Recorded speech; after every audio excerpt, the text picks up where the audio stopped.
Assalamualaikum warahmatullahi wabarakatuh. Perkenalkan, nama saya Nur Pratama Rabiatul Adawiyah. Di sini saya akan membahas dua materi, yaitu tentang peranan pemerintah dan eksternalitas. Yang pertama, peranan pemerintah. Pemerintah sebagai penyelenggara yang bertugas melayani kebutuhan atau melindungi kepentingan masyarakat atau publik, termasuk menjamin ketersediaannya barang dan jasa untuk kebutuhan masyarakat. Contohnya seperti makanan, minuman, pakaian, serta fasilitas masyarakat. Peranan pemerintah ada tiga. Yang pertama, peranan alokasi. Yang kedua, peranan distribusi. Yang ketiga, peranan stabilisasi. Yang pertama, saya akan menjelaskan tentang peranan alokasi. Peranan alokasi yaitu menyediakan barang yang tidak disediakan oleh sektor swasta, seperti alokasi sumber daya. Alokasi sumber daya yang efisien, di mana semua sumber daya yang dialokasikan sedemikian rupa sehingga memaksimalkan laba bersih yang dicapai melalui penggunaan mereka.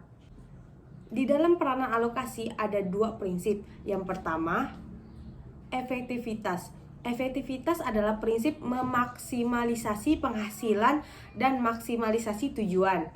Yang kedua, efisiensi. Efisiensi adalah prinsip meminimalisasi pengorbanan biaya dan waktu. Alokasi efisiensi ini mengacu pada situasi di mana keterbatasan sumber daya dialokasikan oleh pemerintah sesuai keinginan konsumen. Dua, yaitu peranan distribusi. Distribusi ini menyangkut pada pembagian penerimaan serta tujuan distribusi, di mana tujuan distribusi ini yaitu mencapai keadilan. Keadilan ini di mana dimaksud sebagai memberikan sesuatu kepada orang lain yang menjadi haknya. Distribusi dengan analisis ekonomi ditunjukkan dengan kurva Lorenz. Yang ketiga, peranan pemerintah. Peranan pemerintah dalam menstabilkan kegiatan ekonomi, baik stabilisasi moneter, stabilisasi harga, dan stabilisasi ekonomi.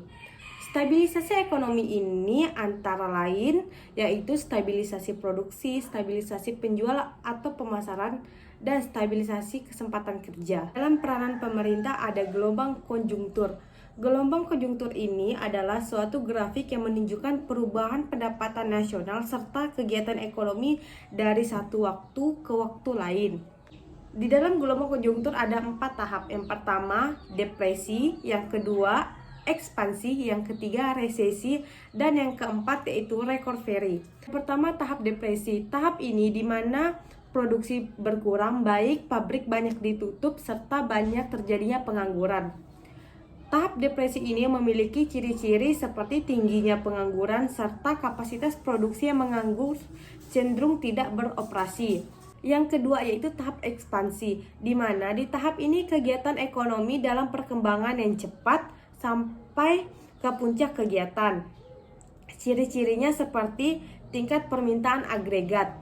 Yang ketiga yaitu tahap resesi. Tahap resesi ini adalah kemacetan yang timbul yang menyebabkan laju pertumbuhan ekonomi terhenti atau mundur. Yang keempat yaitu tahap recovery atau pemulihan. Seperti gambar di samping ini yaitu grafik gelombang konjungtur, di mana tahap pertama yaitu tahap depresi, kemudian naik menjadi tahap ekspansi hingga mencapai masa puncak, kemudian mengalami penurunan atau kelesuan yaitu pada tahap resesi, kemudian kembali lagi kepada tahap depresi. Ada dua kebijakan dalam mengolah gelombang konjungtur. Yang pertama yaitu kebijakan jangka pendek dan yang kedua yaitu kebijakan jangka panjang.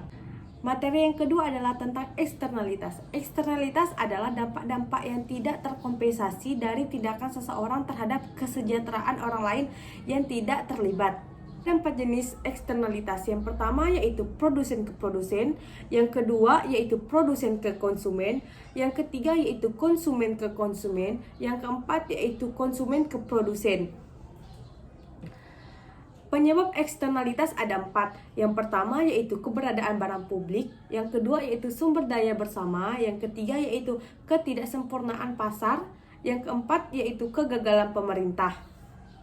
Eksternalitas ini dibagi menjadi dua macam, yaitu eksternalitas positif dan eksternalitas negatif. Eksternalitas positif adalah dampak yang menguntungkan dari suatu tindakan yang dilakukan oleh satu pihak tanpa adanya kompensasi. Sedangkan eksternalitas negatif adalah efek samping yang negatif dari suatu tindakan atau pelaku ekonom. Dua kebijakan publik untuk mengatasi eksternalitas. Yang pertama yaitu peraturan atau regulasi, di mana regulasi ini dimaksud mengatasi suatu eksternalitas dengan melarang atau mewajibkan perilaku tertentu dari pihak-pihak tertentu yang disebut regulasi dan mengontrol untuk melenyapkan eksternalitas. Yang kedua yaitu pajak Pigovian.